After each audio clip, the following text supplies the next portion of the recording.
അപ്പോൾ ചാറ്റ് ജിപിടിയിൽ നമ്മളെ കുറിച്ച് റോങ് ആയിട്ട് സേവ് ചെയ്ത് വെച്ചിട്ടുള്ള ഡാറ്റാസ് എങ്ങനെ ഒഴിവാക്കുക എന്നുള്ളത് നമുക്ക് നോക്കാം. നമ്മൾ ചാറ്റ് ജിപിടി ഉപയോഗിക്കുമ്പോൾ നമ്മുടെ മുമ്പത്തെ ചാറ്റുകളുടെ അടിസ്ഥാനത്തിൽ നമ്മൾ ആരാണ് എന്ന് ചാറ്റ് ജിപിടി മനസ്സിലാക്കിയിട്ട് നമ്മുടെ പേരോ അല്ലെങ്കിൽ നമ്മുടെ വർക്കിംഗ് പ്രൊഫഷനോ ഇതൊക്കെ ചാറ്റ് ജിപിടി ഓർത്തെടുത്തിട്ട് നമ്മുടെ പുതിയ ചാറ്റിൽ നമ്മളൊരു പേര് കൊടുക്കേണ്ടടുത്ത് നമ്മുടെ പേര് ഓട്ടോമാറ്റിക്കലി ചാറ്റ് ജിപിടി ഫിൽ ചെയ്യുന്നതൊക്കെ ആയിട്ട് കണ്ടിട്ടില്ലേ? ഇതിന് എൻഹാൻസ്ഡ് മെമ്മറി ഫീച്ചർ എന്നാണ് പറയാം. ഇനി നിങ്ങളുടെ ചാറ്റിൽ നിങ്ങൾ റോങ് ആയിട്ടുള്ള ഡീറ്റെയിൽസ് മുമ്പ് കൊടുത്തിട്ടുണ്ട്. ഇതിന്റെ അടിസ്ഥാനത്തിലാണ് ചാറ്റ് ജിപിടി ഇപ്പോൾ ചാറ്റ് ചെയ്യുന്നതെങ്കിൽ അത് എങ്ങനെ ഡിലീറ്റ് ചെയ്യാം, എങ്ങനെ നമ്മുടെ മുമ്പുള്ള പേഴ്സണലൈസ്ഡ് ഡീറ്റെയിൽസ് എങ്ങനെ ഒഴിവാക്കാം എന്നുള്ളത് ഞാൻ പറഞ്ഞു. ഫോർ എക്സാമ്പിൾ, ഇപ്പോൾ എനിക്ക് വെയിറ്റ് ലോസിന്റെ ഒരു ഡയറ്റ് വേണം. ഞാൻ ആ വെയിറ്റ് ലോസിന്റെ ഡയറ്റ് മുമ്പ് പ്രിപ്പയർ ചെയ്തിട്ടുണ്ട്.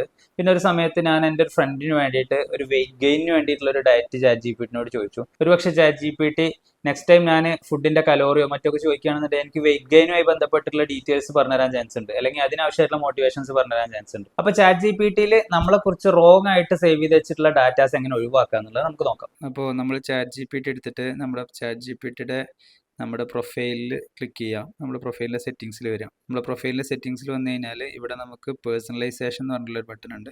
ഇതിനകത്ത് ക്ലിക്ക് ചെയ്യാം. ഇവിടെ വന്നിട്ട് നമുക്ക് മാനേജ് മെമ്മറീസ് എന്ന് പറഞ്ഞിട്ടുള്ളൊരു ബട്ടൺ ഉണ്ട്. അവിടെ ക്ലിക്ക് ചെയ്യാം. അപ്പോൾ ഇവിടെ ഒരുപാട് ഡാറ്റാസ് നമ്മളെക്കുറിച്ച് സ്റ്റോർ ചെയ്ത് വെച്ചിട്ടുണ്ടാവും. എല്ലാം നമുക്ക് ഡിലിറ്റ് ചെയ്യണമെന്നുണ്ടെങ്കിൽ ഡിലിറ്റ് ഓൾ കൊടുക്കാം.